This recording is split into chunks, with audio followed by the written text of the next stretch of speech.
কয়েকটা কচু পাতা দিয়েও যে এত টেস্টি রেসিপি বানানো যায় এই ভিডিওটা না দেখলে তোমরা বিশ্বাসই করতে পারবে না। আর এটা খেতে এতটাই টেস্টি হয় যে এক প্লেট ভাত কিন্তু এই রেসিপিটা দিয়েই এক নিমেষে শেষ হয়ে যাবে। তার থেকেও বড় কথা হলো যে এই রেসিপিটা বানাতে কিন্তু তেমন কিচ্ছু লাগে না। তো এখানে দেখো আমি কিন্তু কয়েকটা কচু পাতা নিয়েছি, একটু বড় দেখেই কচু পাতাগুলো নিতে হবে, ছোট ছোট কচু পাতা দিয়ে কিন্তু এই রেসিপিটা হবে না। এইগুলো আমি কিন্তু মান কচু পাতা নিয়েছি, এই কচু পাতাগুলো একদমই মুখে ধরে না। আমি এখানে একদম কচি দেখে কয়েকটা কচু পাতা নিয়েছি। তো প্রথমে এই কচু পাতাগুলোকে একটু ভালো করে ধুয়ে নিয়ে এরপর কচু পাতা যে ডাটির অংশটা আছে সেটা কিন্তু এরকম করে কেটে নিতে হবে। এই ডাটির অংশের দিকটা একটু মোটা হয় সেই জন্য কিন্তু কেটে নিতে হবে, না হলে পরের প্রসেসটা করতে একটু অসুবিধা হবে যেহেতু কচু পাতাগুলো একটু বড় বড়। যাই হোক, এইদিকে একটা পুর তৈরি করব। তো এখানে আমি নিয়েছি প্রায় 4 চামচ মতো বেসন, আর সাথে নিয়েছি স্বাদ মতো লবণ, হলুদ, লঙ্কা গুঁড়ো, জিরে গুঁড়ো, ধনে গুঁড়ো, অল্প করে একটু আদা রসুন বাটা আর কাঁচা লঙ্কা বাটা। এখানে আমি 3টে কাঁচা লঙ্কা বেটে নিয়েছিলাম। তো প্রথমে কিন্তু বেসনটাকে শুকনো উপকরণগুলোকে দিয়ে ভালো করে মেখে নিতে হবে, এরপর অল্প অল্প জল দিয়ে এরকম ঘনত্বের একটা ব্যাটার তৈরি করতে হবে। তো এখন কিন্তু এখানে আমি দিচ্ছি একটু লেবুর রস। অনেকেরই ভয় থাকতে পারে যে কচু পাতাগুলো গলায় কুটকুট করে নাকি, সেই জন্য কিন্তু লেবুর রসটা আমি দিয়ে দিলাম। লেবুর রস দিলে কিন্তু গলায় কুটকুট করার আর কোনো চান্স থাকবে না। তো যাই হোক, ব্যাটারটাকে একদম রেডি করে নিয়েছি।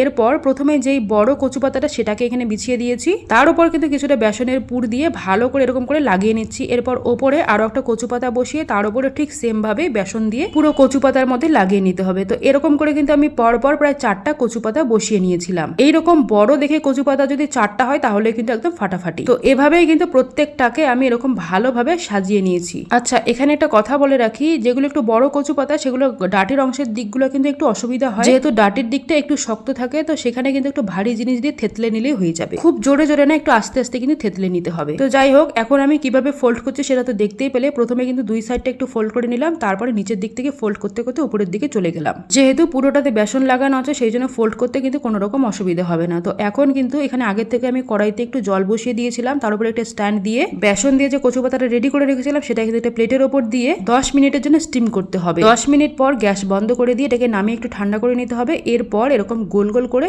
একটু ছোট ছোট করে কেটে নিতে হবে। 10 মিনিট মতো স্টিম করেছে, তাতেই দেখো একদম সুন্দর মতো কিন্তু এগুলো সেট হয়ে গেছে আর ভালো মতো সেদ্ধ হয়ে গেছে। এখন কিন্তু সবকটা কেটে নিয়েছে আর কাটার পরে দেখো দেখতে কতটা সুন্দর লাগছে।